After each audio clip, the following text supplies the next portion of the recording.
Hello and welcome. So this video is going to be about the new D&D book that just got released, Dragonlance Shadow of the Dragon Queen. A very expansive book that's very interesting and can be very fun, but as you probably saw this video, may not be worth it. Here's why. So through this video, I'm just going to give a rough overview over the adventure and the book. Really no main spoilers. So if you do want the book, which it is still a good book, it has an adventure, has all the stuff you'd want, and it has even some extra stuff that may not always expect to have, please go ahead and give this a watch and see what you think, because it might kind of persuade you one way or the other, or might kind of give you an idea of what you're kind of running into. But I will not try to make a point, no spoilers, because no one wants us spoilers for a book that they possibly want to read and play themselves for the first time. If at any point in time you do like the video or feel like this was just something that you did quite enjoy, or if you just want to give me some support with starting my YouTube adventure, please roll down there, like, subscribe, leave a comment, tell me what you think, what you'd like to see. I am a big D&D player, so I'd love to do this, but without further ado, let's get into this adventure. So Dragonlance Shadow of the Dragon Queen starts off in Corinne, a grand region, which is kind of different because this is a completely different world, but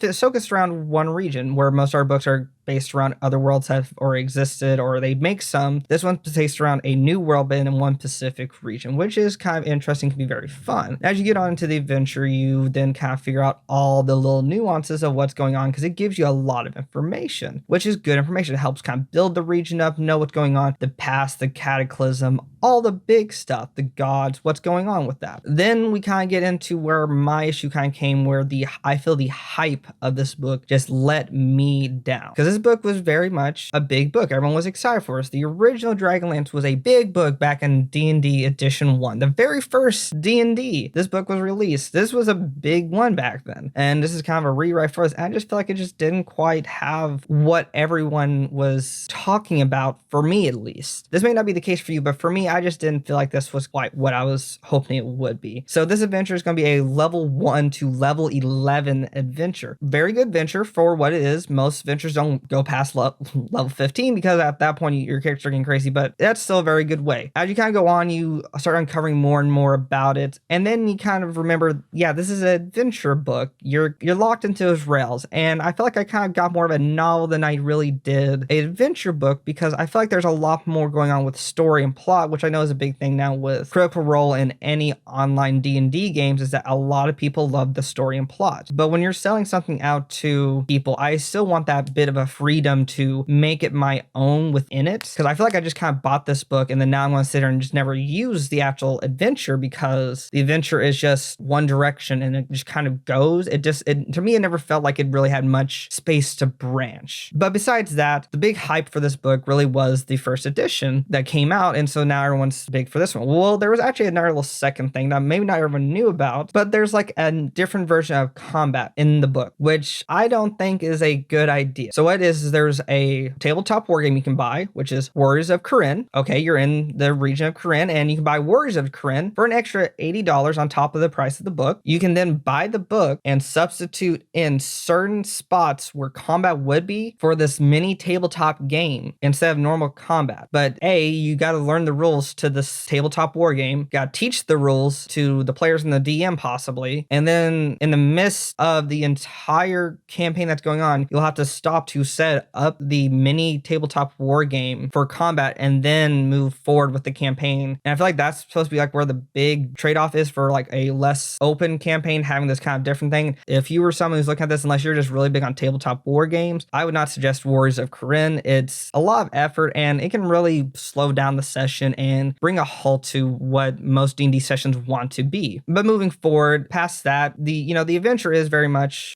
big and expansive. You get into it, and then you kind of figure out that it's not really what you were expecting it to be. You kind of get the hype of the Dragon Queen. You're going to, the big bad of the story. Well, it turns out not really. You're going to be facing against one of her very specific factions, which still cool, but I would have loved to encounter different factions throughout the entire campaign instead of just encountering the one, which I understand that this one Pacific is the one that's over the region right now. But the Dragon Queen, or Tiamat, if you haven't heard about it, because it's been a pretty big thing right now, but I would have loved to also have just a simple character sheet, because it is Tiamat, which is the god of dragons, the 5-headed dragon, the coolest one, the biggest one known for a non-D&D player. Even so, I would have loved to have just even a simple character sheet for like a human version form of Tiamat for the Dragon Queen. But I feel like we just didn't get that, and it kind of makes me sad that that's what we got, and we got hyped up for the Dragon Queen, the war with the Dragon Queen, and we just kind of got let down. But the actual big bad kind of for the game is the Dragon High Master Kalisadi Red Eyes, which I probably mispronounced that name terribly, so bear with me. She is the one over the Red Dragon army who, to show her devotion to the Dragon Queen, took out one of her eyes and replaced it with a red gem, which is a very cool character. And so you kind of lead on and you think it's going to be about, okay, it's going to be about the big bad. Well, you're kind of wrong again. It's more about the deeds you do to disrupt the Dragon army. You have small encounters that messes with the Dragon army during this entire campaign, which isn't bad. But once again, I'm coming into this excited for the Dragon Queen, her armies, a siege on a region, and I just kind of felt like all I got was like, oh, you're just a group of adventurers and all you're doing is messing them up slightly. I would have preferred more of the Dragon Ball with the Red Ribbon army. Let me take this all down as a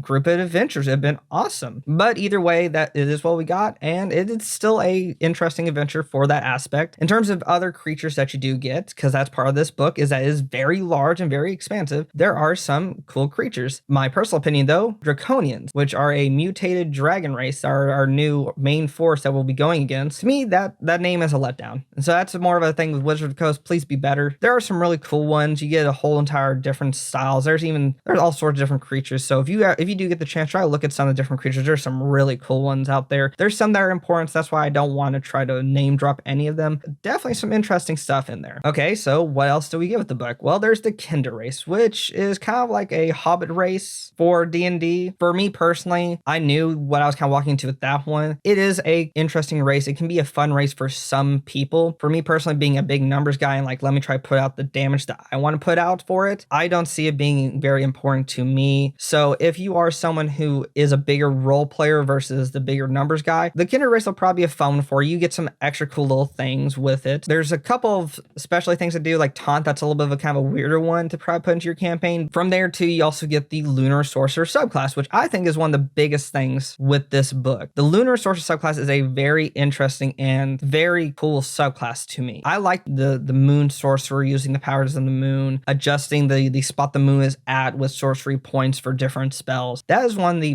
biggest things I got from this book personally. That's also me personally as a more of a player than a DM. Items and artifacts though that you get in this game, in the book, I feel like are more of a letdown. They are interesting, they are very cool, and they're very big for the aspect of the campaign. But then that's where you come back to it, that if you're someone who isn't big on the campaign, the items and the artifacts just aren't really there, because like the big weapon, the Dragonlance, that's going to be your big weapon you're going to give to them, is a legendary item, which is a lance that does force damage. It's going to be a thrown weapon. Problem is your player is going to throw the weapon and they're going to possibly whiff the shot, and the minute they whiff the shot, they're going to lose it and they're going to be able to get back, and this is a legendary item. How many legendary items are you going to throw at your characters before you're just like, oh, okay, sorry, that's no more? That's a kind of a letdown to me. The Dragon Orb is a complicated, like, cursed item you can give them. I'm not big on that, and that, once again, that is a me personally thing. Some people may feel like it's great. From my point of view, this is just not what I would hope for coming with this book, because of all the hype. And as I figured out, all the hype is from the first edition original release of this book. Even though it's still a really good book, it just does not fulfill me like I was hoping it would be. If you were to be a newer player coming into this book, I would almost be worried for you, because there is a lot to this book. That is a thing too. So if it's the money aspect you're asking about, if it's worth it, it's worth the money. You get plenty, like it's equivalent of 3 books in one. There is plenty here. The adventure is a letdown to me, but everything else into it, though, there is quite a bit. The way that they do the like gods, it's like a pantheon that they pretty much made in this. And some of the other aspects for like rumors to begin with the campaign, there's some really cool stuff like that. That can be really good for a beginner. But for playing the campaign, though, I feel like if you were to ever accidentally forget a part in the session and you weren't prepared, or you weren't just reading almost directly from the book, flipping pages, you'd have to stop for 5, 10, maybe even 15 minutes trying to find one section. So I feel like this might be a better second campaign. Someone who's maybe had a small like one shot or two maybe under their belt before they go to this, or maybe has done a full campaign before they do this. So that's one thing to think about if maybe you're a newer player looking at this book, because yeah, it's cool. It's the new book for D&D. I would say hold off on it until you get a little more experience under your belt for that. In a non-biased aspect for this book though, is an absolutely great book. It has a great story. It has the plot, even though I'm a person that thinks too much plot and story isn't good in D&D games when it's supposed to be about fun and adventuring with your friends. It is still good. It's simple. It's not over the top. It is something that you can enjoy, and it can be a good campaign. And I would definitely say, in the aspect of a non-biased approach, this is a D&D book that is worth the money. But if you are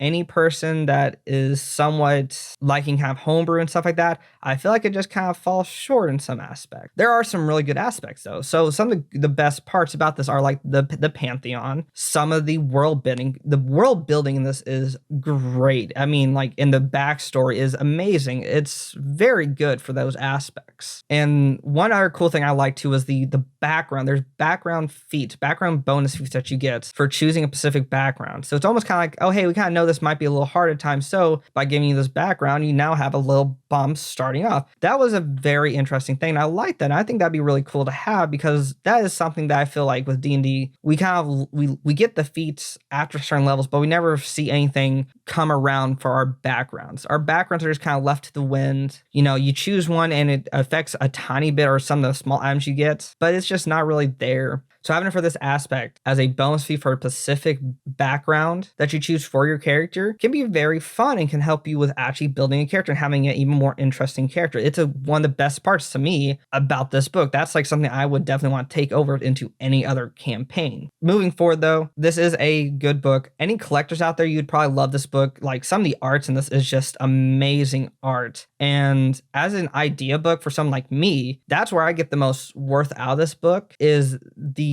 ideas that it just gives me. I wouldn't ever use the adventure. And if I'm buying an adventure book, I want for an adventure book. But if I was going to buy this, if I was to step back and buy this again, I'm buying this as a source book like Spelljammers rather than a adventure book, because this one just gives so many ideas. The creatures, even though I'm not big on the name, are still really cool creatures. And you get some really interesting ones too. It's nothing to scoff at. This book is still a very good book. It just, to me, just falls short in the adventure category. I would not want to see this to be an adventure book. I would have been much happier if they went ahead and said, you know what, nah, let's make this a source book like Spelljammers, even though we just released Spelljammers. To me, it'd been much better. So if I was someone buying this book, I would definitely use this as a rough outline for a campaign and still have all the fun with it, but then take a lot of the aspects, some of the items and artifacts, a lot of the creatures, a lot of the world building, and it could be very helpful for someone who is newer and maybe someone who's experienced who just wants to build an even better campaign moving forward. But so kind of with a bit of a closing note here, the book, to me, I would not say if you're getting it for the adventure book aspect, it is not worth it. If you're buying this book though, because you're a collector, B, you played the original and now you gotta have this one, or C, you're wanting it for more ideas and for more open aspects, or for the race or for the subclass that you get, absolutely worth it. Great for that. Still would not recommend Warriors of Krynn. To me, just you're getting rid of the best aspect of D&D, which is combat, but I digress with that aspect. So if you did like the video and found any of this insightful or helpful in your decision on whether or not you want to get the book or possibly not, please leave a like, a comment, subscribe. It's free. It definitely helped me in my YouTube journey. Thank you all for watching. Tell me what you would like to hear about D&D next. I love discussing D&D. I'm a D&D player here too. So I'll see y'all next time. Happy adventuring.